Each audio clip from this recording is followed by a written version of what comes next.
Good afternoon आप सभी को। आज हम पढ़ रहे हैं इंडियन इकोनॉमी के बारे में। इंडियन इकोनॉमी हमारा लास्ट चैप्टर है और सबसे इजी चैप्टर जो है,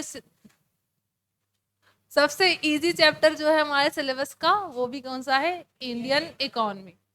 इंडियन इकोनॉमी में को समझने से पहले हमें पता होना चाहिए इकोनॉमी क्या होता है। एक वर्ड तो होता है इकोनॉमिक्स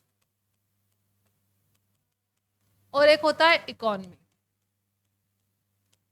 बताइए आप में से कौन बताएगा इसका मतलब? Economics and economy. हाँ, दयानंद बताएंगे। हाँ गुड। ये तो हिंदी ट्रांसलेशन हो गया। आपने बढ़िया बताया। इकोनॉमिक्स मतलब हिंदी में क्या होता है? अर्थशास्त्र। और ये क्या होता है? अर्थ।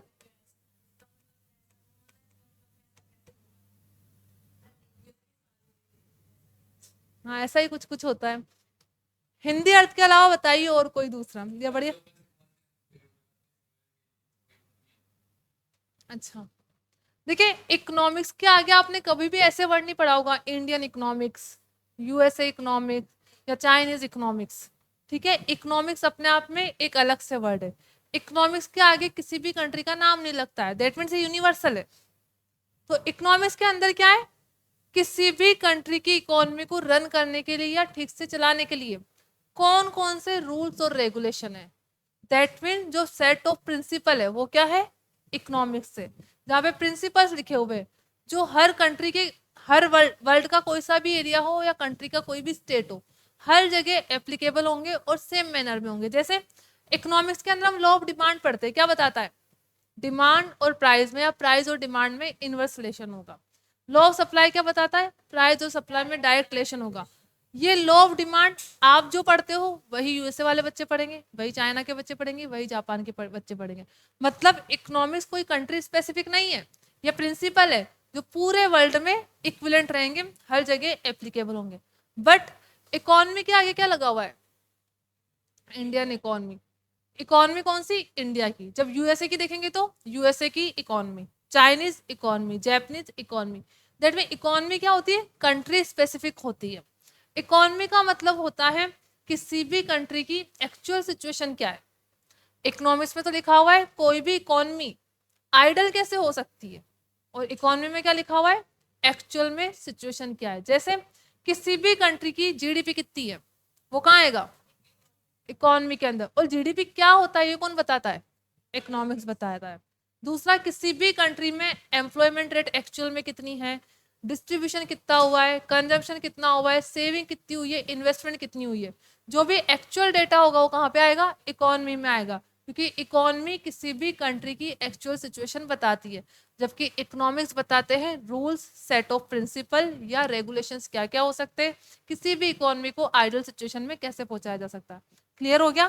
तो हम कौन सी इकोनॉमी के बारे में पढ़ रहे हैं? Indian economy. अब इंडियन इकोनॉमी को हम दो तरीके से पढ़ सकते हैं, मतलब दो पार्ट में डिवाइड करके पढ़ सकते हैं। इकोनॉमी, अर्थव्यवस्था। ठीक है, इंडिया में जो इकोनॉमी पढ़ते हैं वैसे पढ़ते हैं ब्रिटिशर्स के आने से पहले और ब्रिटिशर्स के आने के बाद। ब्रिटिशर्स के आने से पहले और ब्रिटिशर्स के आने के बाद में क्या डिफरेंस है? जब ब्रिटिशर्स नहीं और जब ब्रिटिशर्स नहीं आए थे, तीन हो गए। ब्रिटिशर्स आए, उससे पहले कैसी थी, उसके बाद कैसी थी, और दूसरा इंडिपेंडेंसी के बाद कैसी थी। तो आपने एक स्टोरी सुनी होगी जब इकोनॉमिक्स पढ़ी होगी, कि जब ब्रिटिशर्स नहीं आए थे, मतलब इंडिया की खुद की इकोनॉमी थी, जब हम पर कोई रूल नहीं कर रहा था, तो हमारी कंट्री से बहुत ज्यादा एक्सपोर्ट होता था। लेकिन जैसे ही ब्रिटिशर्स आए, क्या होने लग गया? इम्पोर्ट ज्यादा होने लग गया। और एक्सपोर्ट किसका इंक्रीज हो गया? हाँ, पहले तो फिनिश गुड्स का एक्सपोर्ट ज्यादा होता था, जैसे ही ब्रिटिशर्स आए एक्सपोर्ट रॉ मटेरियल का ज्यादा हो गया और इंपोर्ट किसका होने लग गया? फिनिश गुड्स का। दैट मीन्स ब्रिटिशर्स ने हमारी कंट्री को रॉ मटेरियल एक्सपोर्ट करने का एक प्लेस बना दिया, क्योंकि रॉ मटेरियल को जो प्रोडक्शन करना होता है, वहां पे इतनी अच्छी क्लाइमेटिक कंडीशंस नहीं थी कि वहां पे रॉ मटेरियल अच्छे से हो सके। इंडिया की क्लाइमेटिक कंडीशन बढ़िया थी, तो यहाँ पे रॉ मटेरियल अच्छा होता था, और उनके पास क्या थी? इंडस्ट्री। तो उन्होंने क्या सोचा, इंडिया से रॉ मटेरियल लेके जाएंगे हमारी कंट्री में, और वहां पर इंडस्ट्री बढ़िया थी, तो उन्होंने उस रॉ मटेरियल को फिनिश गुड्स में कन्वर्ट किया और वही रॉ मटेरियल से बना हुआ सामान जो हमारी कंट्री से गया था उसको ही हमारी कंट्री में आके वापस बेच दिया। तो इस तरह जो ब्रिटिशर्स थे उन्होंने हमारी इकोनॉमी को जो एक्सपोर्ट ओरिएंटेड थी उसको इम्पोर्ट ओरिएंटेड बना दिया कि हम फिनिश गुड्स को इम्पोर्ट करने लगे। इसलिए हमारा जो ट्रेड का ग्राफ था वो डिक्लाइन होने लग गया। पहले हमारे पे ट्रेड से बहुत सारा पैसा आता था, लेकिन ब्रिटिशर्स के आने के बाद उन्होंने ऐसी सिचुएशन पैदा कर दी कि हमारा ट्रेड का ग्राफ पूरा डिक्लाइन होता गया। फिर ये तो ब्रिटिशर्स के आने से पहले और ब्रिटिशर्स के आने के बाद हो गया। उसके बाद जब हमें इंडिपेंडेंसी मिली 1947 में, तो सबसे ज्यादा फोकस मतलब सबसे ज्यादा जीडीपी में जो कंट्रीब्यूशन था कौन से सेक्टर से था? किसी भी कंट्री की इकोनॉमी में जो कंट्रीब्यूशन देखा जाता है वो 3 सेक्टर से देखा जाता है कि एग्रीकल्चर सेक्टर से कितना है, सेकंड मैन्युफैक्चर से कितना है और थर्ड टर्शियरी से कितना है। दैट मीन प्राइमरी सेक्टर से कितना है। प्राइमरी सेक्टर कौन सा होता है? एग्रीकल्चर वाला। आप कभी भी जब ये बजट का सर्वे आता है ना, इकोनॉमिक सर्वे, उसमें जब भी डेटा देखोगे तो ऐसे ही आएगा कि एग्रीकल्चर से इतना हुआ,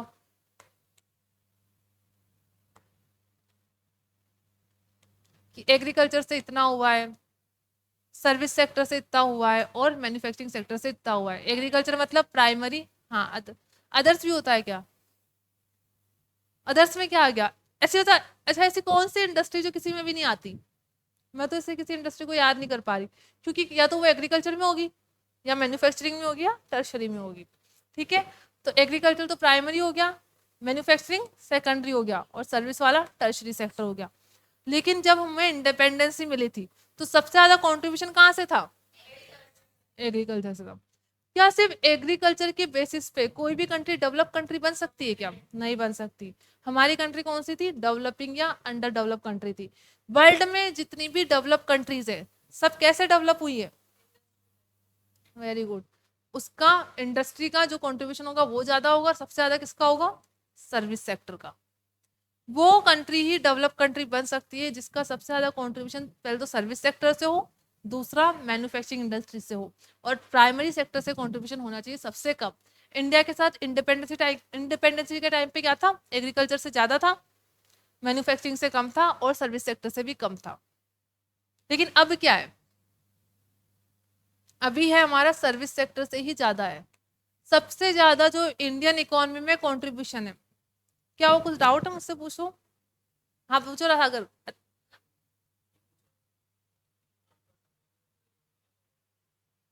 पुनेज क्या मैन्युफैक्चरिंग क्या होता है? हाँ तो आप पूछो ना, क्लास में मैं बता रही हूँ। अच्छा, मैन्युफैक्चरिंग को हिंदी में चलो एक बार देखते हैं। हाँ, मैन्युफैक्चरिंग मतलब ऐसी इंडस्ट्री जो रॉ मटेरियल मतलब जो कच्चा माल होता है ना उसको फाइनल गुड्स में कन्वर्ट करती है। जैसे हाँ, इंडस्ट्री। इंडस्ट्री मतलब उद्योग बोलते हैं। इंडस्ट्री मतलब उद्योग। जैसे कॉटन हो गया।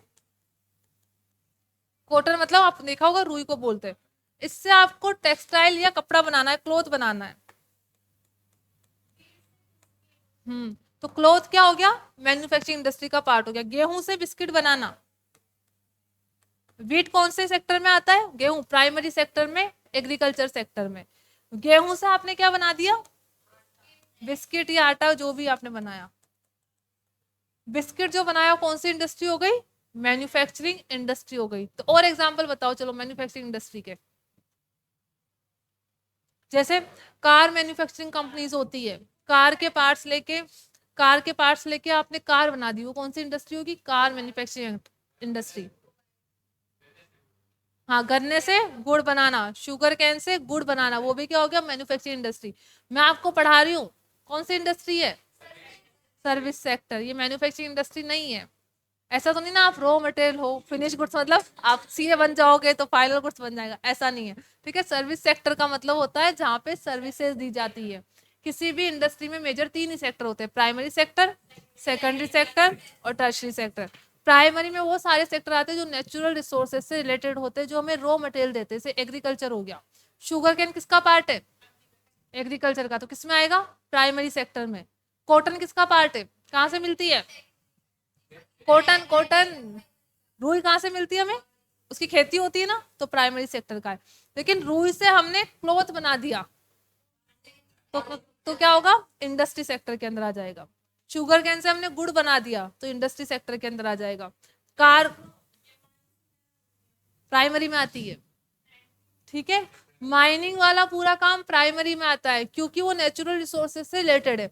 लेकिन जैसे ही आपने जिंक को, कॉपर को, आयरन को निकाल के किसी चीज में कन्वर्ट कर दिया ना, तब वो, हाँ, तब सेकेंडरी में आ जाएगा। लेकिन माइनिंग में तो आप क्या कर रहे हो? सिर्फ माइंस में से उन नेचुरल रिसोर्सेज को बाहर निकाल रहे हो, तो वो तो आएगा प्राइमरी में। लेकिन जैसे ही आपने आयरन लेके, लोहा लाके कोई चीज बना दी, कार इंडस्ट्री को दे दिया, कार बना दी, तो वो कहाँ पे आएगा? इंडस्ट्रियल सेक्टर के अंदर आ जाएगा। क्लियर है? तो सेकेंडरी सेक्टर को, मैन्युफैक्चरिंग इंडस्ट्री को रॉ मटेरियल कहाँ से मिलता है? प्राइमरी सेक्टर से। तो प्राइमरी और सेकेंडरी बिल्कुल एक दूसरे से क्लोजली रिलेटेड है। अगर प्राइमरी सेक्टर ठीक से काम नहीं करेगा तो सेकेंडरी सेक्टर ठीक से काम ही नहीं कर सकता। जैसे बिस्किट बनाने इस बार डिमांड ज्यादा हो गई, या आटा बनाना, उसके लिए गेहूं की जरूरत है, लेकिन गेहूं ही नहीं हुआ, ठीक है। तो जब तक प्राइमरी सेक्टर डेवलप नहीं होगा, सेकेंडरी सेक्टर भी डेवलप नहीं होगा। लेकिन ये जरूरी नहीं है कि प्राइमरी सेक्टर बहुत अच्छे से काम कर रहा है तो सेकेंडरी सेक्टर भी बहुत अच्छे से काम करेगा, क्योंकि सेकेंडरी सेक्टर के काम करने के लिए जरूरत किसकी है? कैपिटल एक्सपेंडिचर की।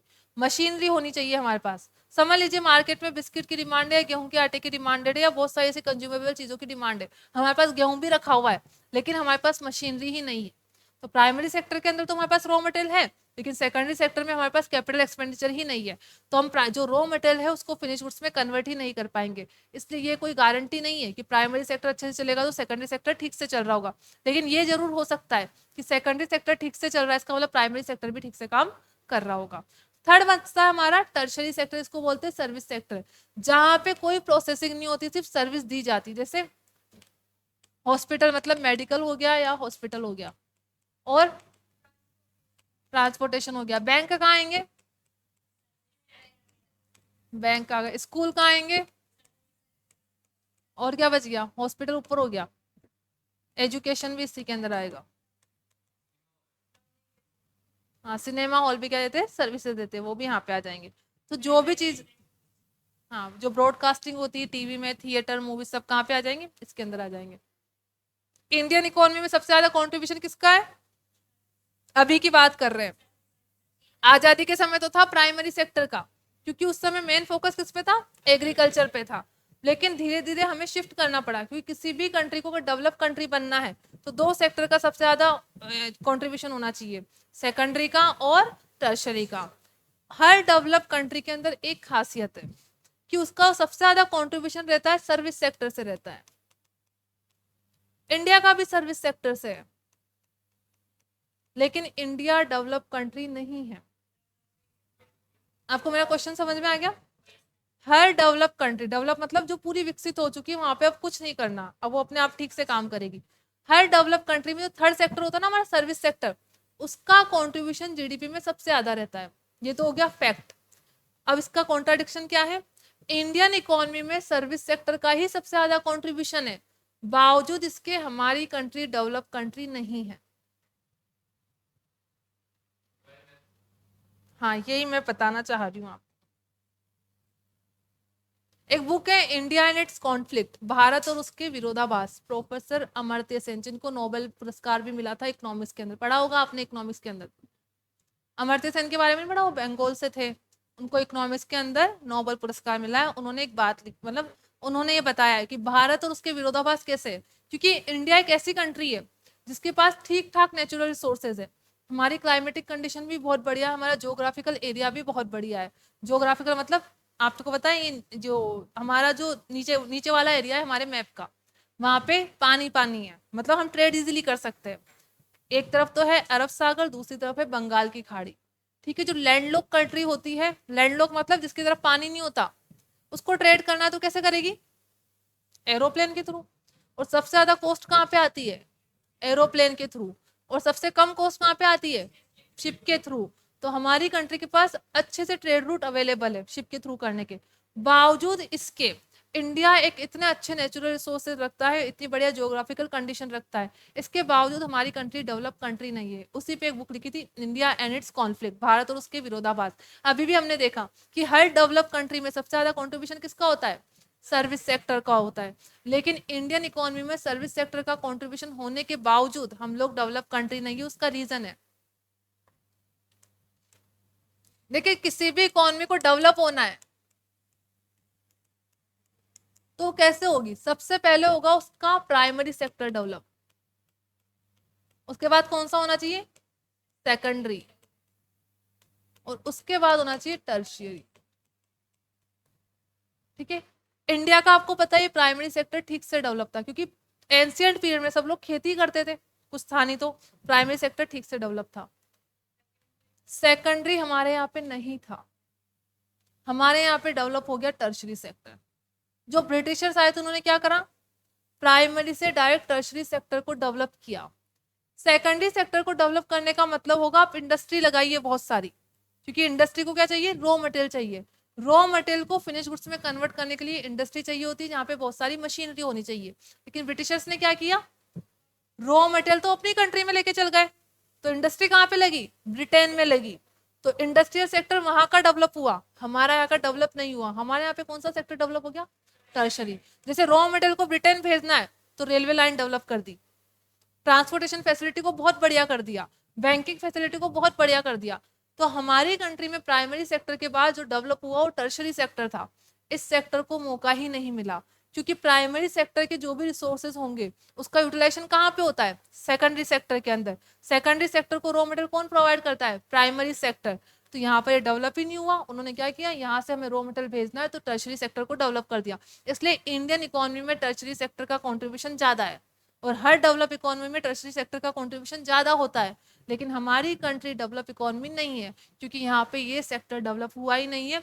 किसी भी इकोनॉमी को डेवलप कंट्री बनना है तो सबसे पहले प्राइमरी सेक्टर डेवलप होना चाहिए, उसके बाद सेकेंडरी होना चाहिए, उसके बाद टर्शरी होना चाहिए। क्लियर हो गया यहाँ तक?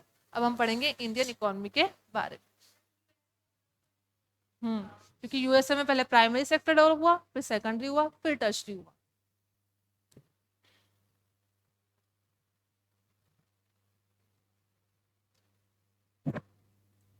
Pre-independence period, status of Indian economy.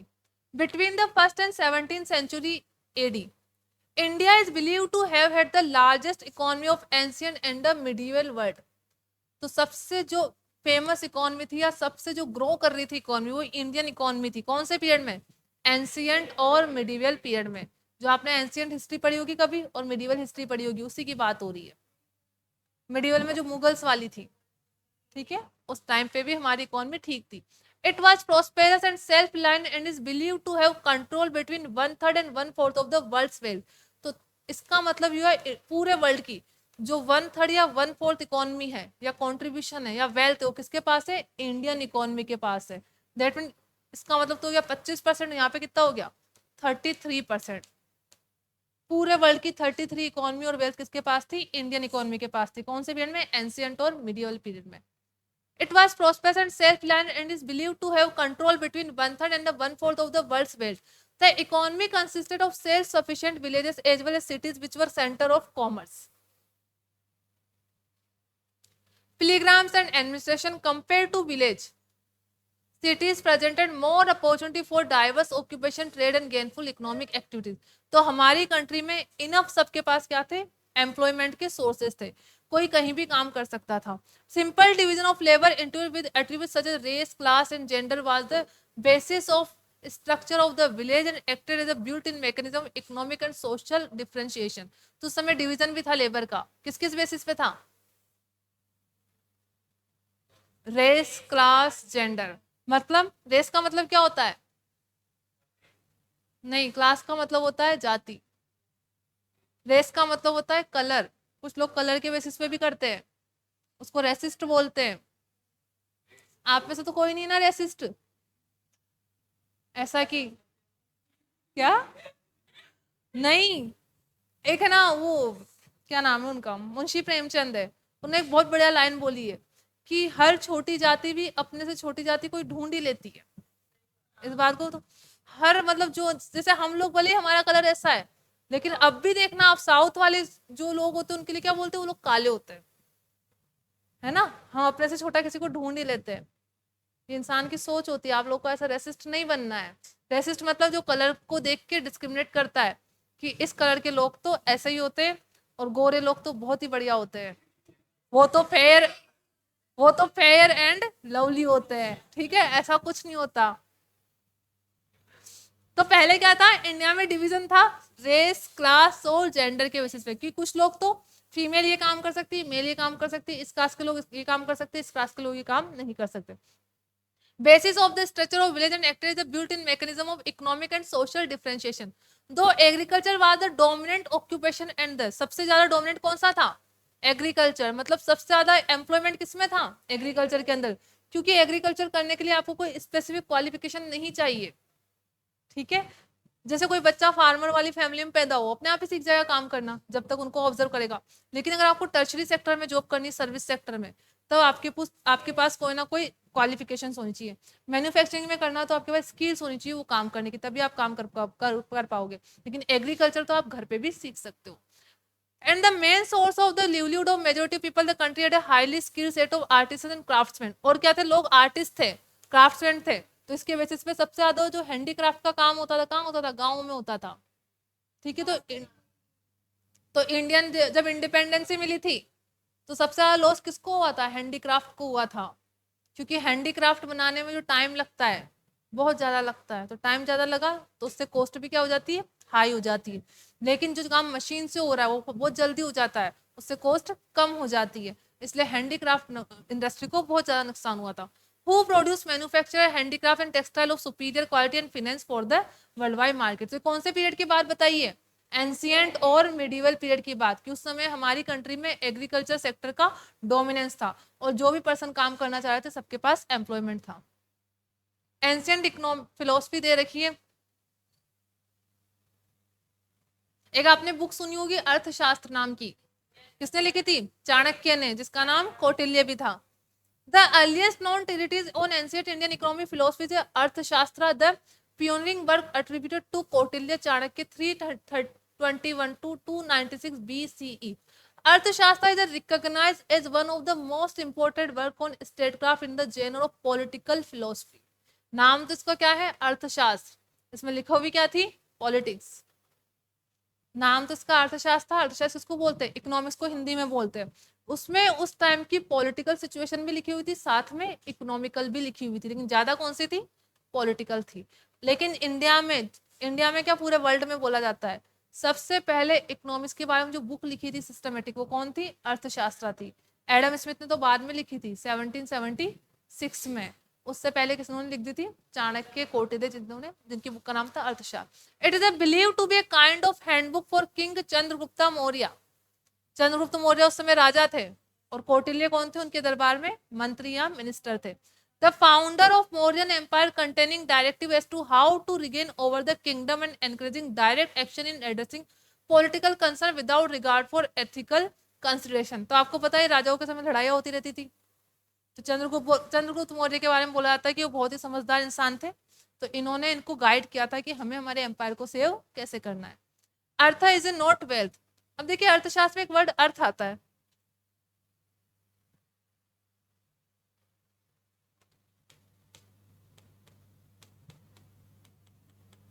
अर्थ का मतलब क्या होता है, वेरी गुड, क्या होता है, मनी। और शास्त्र मतलब जो बुक है या स्टडी है, तो ऐसा सब्जेक्ट जहाँ पे हम मनी की स्टडी करते हैं।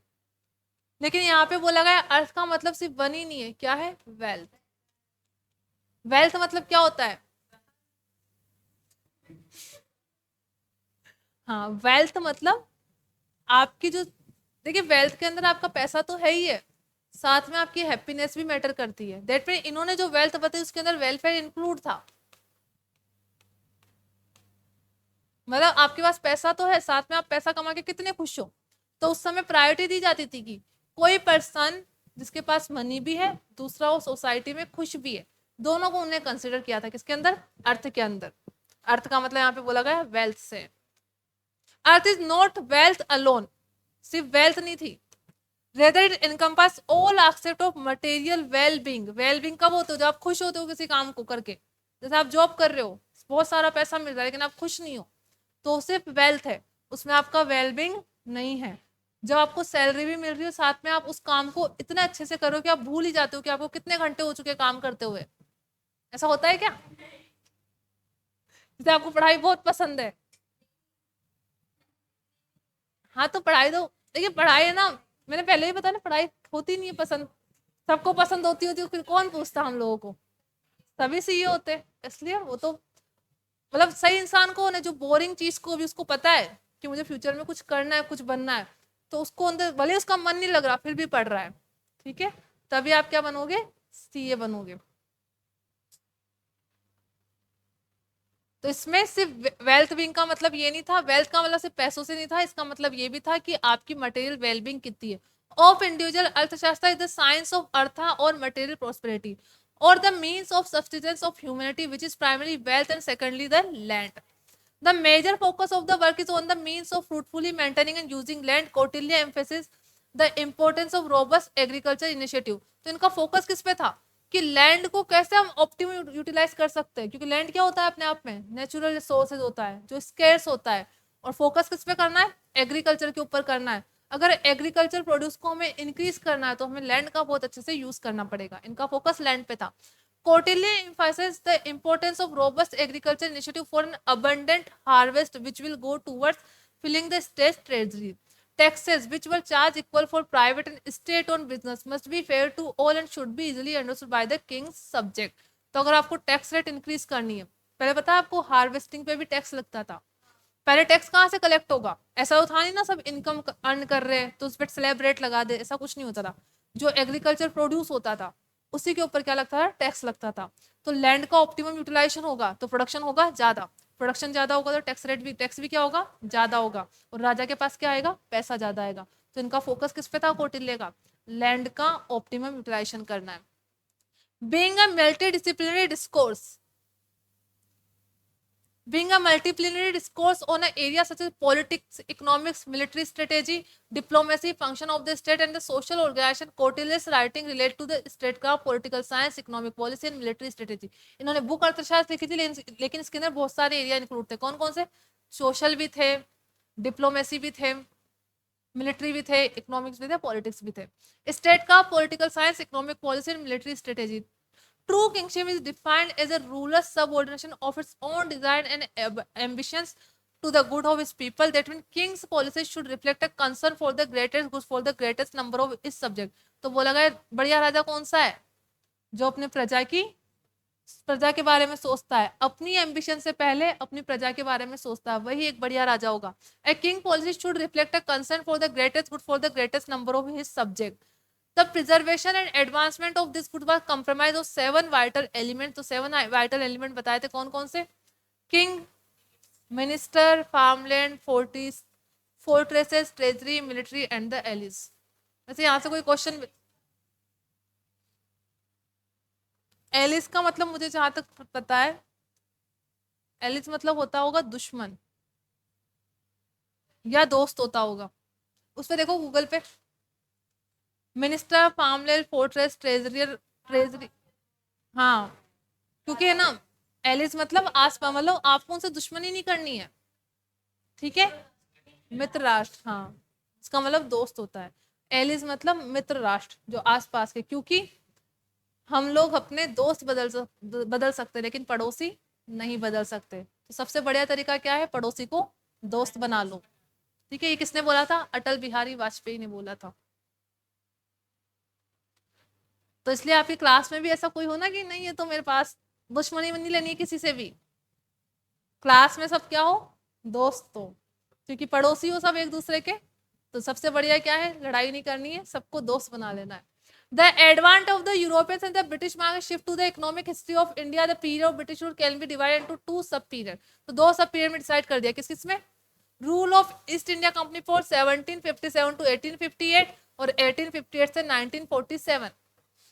बताइए दोनों में डिफरेंस कहाँ पे? 1858 में। 1858 में क्या हुआ था? 1857 की क्रांति याद है? हाँ, तो उस वही एक डिवाइडेशन पीरियड है। 1857 की जो क्रांति हुई थी, उससे पहले क्या था, इंडिया पे जो कंट्रोल था ब्रिटिश, 1857 से पहले या 1857 तक जो हमारे पर रूल करते थे वो ब्रिटिश कंपनी थी, ब्रिटिश ईस्ट इंडिया कंपनी थी, बाकी गवर्नमेंट नहीं थी। वो एक पूरी कंपनी थी जहाँ पे रूल कर रही थी। लेकिन जैसे ही 1857 की क्रांति हुई, तो यूक्रेन जो ब्रिटेन थी वहां की गवर्नमेंट को लगा कि एक कंपनी इतनी पावरफुल बन चुकी है उस कंट्री में, कल को हो सकता है ये हमें ही हटा दे यहाँ से। तो उसके बाद जो इंडिया में कंट्रोल ले लिया वो किसने ले लिया, ब्रिटिश गवर्नमेंट ने। तो 1857 से पहले कौन था, 1858 से पहले ब्रिटिश कंपनी थी, ईस्ट इंडिया कंपनी, आपने नाम सुना होगा। जब 1857 की क्रांति हुई, क्योंकि उस कंपनी ने बहुत ज्यादा एक्सप्लॉयटेशन किया था, तो लोग जो 1857 की क्रांति हुई थी उस समय लोगों ने रिवॉल्यूशन कर दिया था, क्योंकि वो बहुत ज्यादा परेशान हो चुके थे सब चीजों से।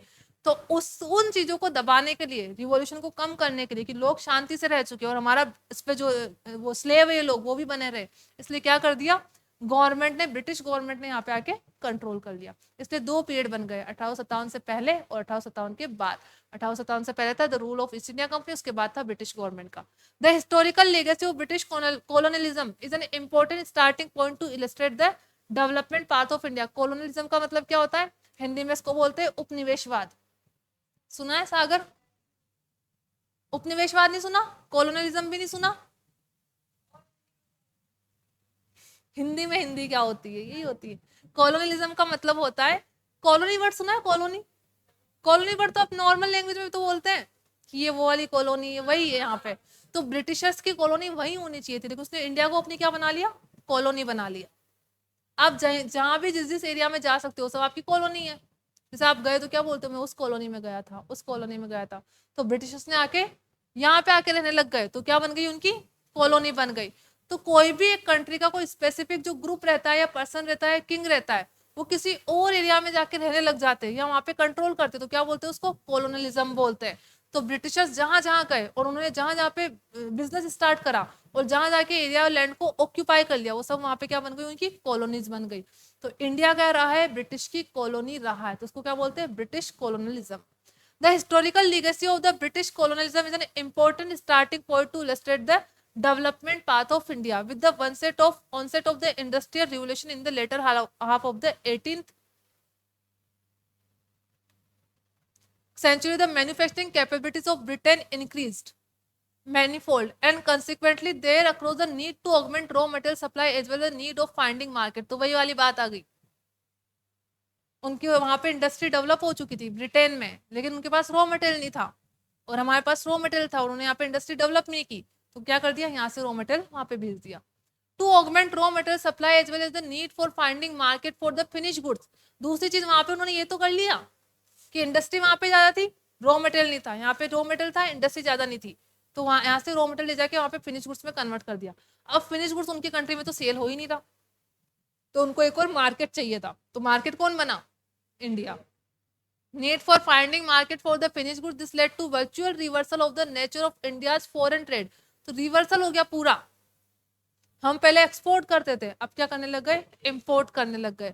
Virtual reversal of the nature of India's foreign trade from an export of manufacture to exporter of raw material. तो इस बात से आपको पता लगना चाहिए, ये बहुत बड़ी बात है, कितना दिमाग था उन लोगों में। क्या हम लोग सोच सकते तो हम पढ़ते हैं, कितना दिमाग होता है, इसलिए पहले बहुत गोल। क्या, चिड़िया कौन सी ले गए, सोने की चिड़िया, मतलब कोई सोने की चिड़िया थोड़ी ना थी, बहुत सारा सोना था। क्योंकि पहले देखिए जब हम ये इराक को या ईरान को या जो गल्फ कंट्रीज है उनको पहले भी हम एक्सपोर्ट करते थे, क्योंकि हमारा रूट ही बना हुआ है पूरा, ठीक है। तो पहले पैसा तो होता नहीं था, तो पेमेंट किस में होता था, गोल्ड कॉइन्स में। तो बार्टर सिस्टम के बाद आए थे गोल्ड कॉइन्स, तो हमारा ट्रेड बहुत अच्छा चल रहा था, यहाँ से स्पाइसेस मसाले भी जाते थे पूरे वर्ल्ड में, पहले हम मसाले भी एक्सपोर्ट करते थे। नहीं, मुगल थे ना इससे पहले, लेकिन मुगलों ने हाँ, तो जो एक्चुअल में जो एक्सपोर्ट, हाँ मुगल यहाँ रहे तो उन्होंने ऐसा नहीं समझा कि हम किसी और कंट्री में आए, उन्होंने यहीं आए और यहीं रह के रह गए। आप किसी दूसरे स्टेट में जाओ, वहीं के बन के रह जाओ, तो वो तो आपका घर ही हो गया ना, फिर आप उसका डेवलपमेंट कैसे करोगे कि ये मेरा घर है। लेकिन उन्होंने क्या किया, हमारा घर तो वो है ब्रिटेन, लेकिन हम आए कहाँ पे, इंडिया में, तो यहाँ से जितनी चीजें ले सकते हो उतनी ले लो। लेकिन आज भी आपको कुछ लोग बोलेंगे जो क्या बोलते हैं, इसको सही किया ब्रिटिशर्स ने। अगर ब्रिटिशर्स नहीं आते, ब्रिटिशर ने तो हमारा रिजर्व बैंक ऑफ इंडिया बनाया, ब्रिटिशर्स ने हमारा सुप्रीम कोर्ट बनाया, अरे तो वो लोग नहीं आते तो क्या आज तक सुप्रीम कोर्ट नहीं बनता, बन ही जाता, आरबीआई भी बन जाता। क्या जो सिविल सर्विसेज आई वो लेके आए, तो क्या हम लोग सीखते नहीं, क्या सीख ही जाते, उनके आने से थोड़ी ना हुआ है। होते हैं कुछ मूर्ख लोग ऐसे सोसाइटी में, मिलेंगे आपको भी।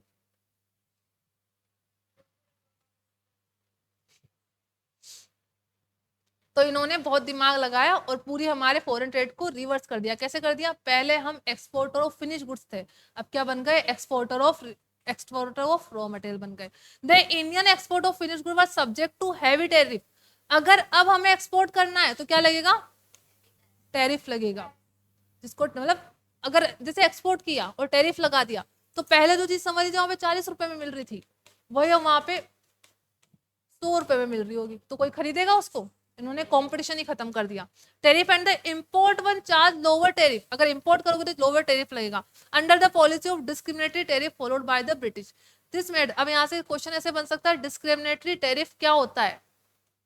आप इंपोर्ट पे तो क्या कर दो, लोअर टेरिफ लगा दो, और एक्सपोर्ट पर हाई टेरिफ लगा दो।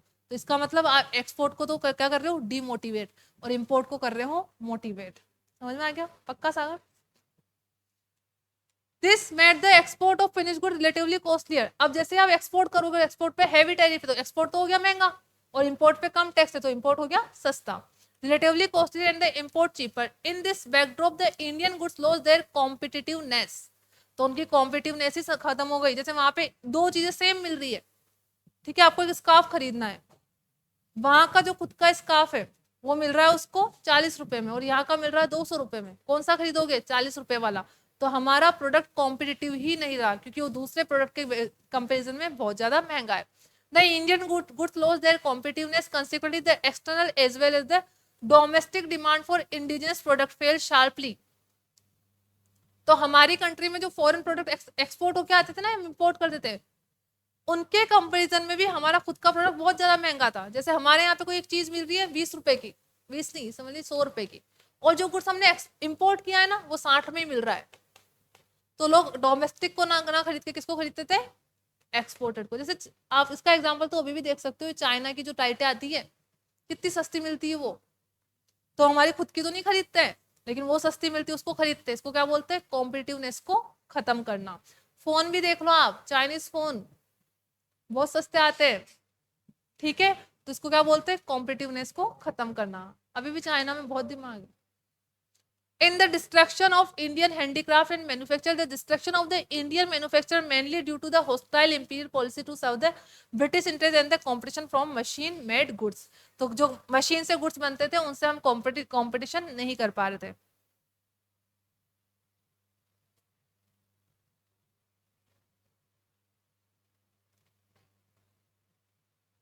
तो ये टॉपिक हमें यहाँ तक तो कंप्लीट करना ही पड़ेगा। क्या नोट करना है आपको इसमें,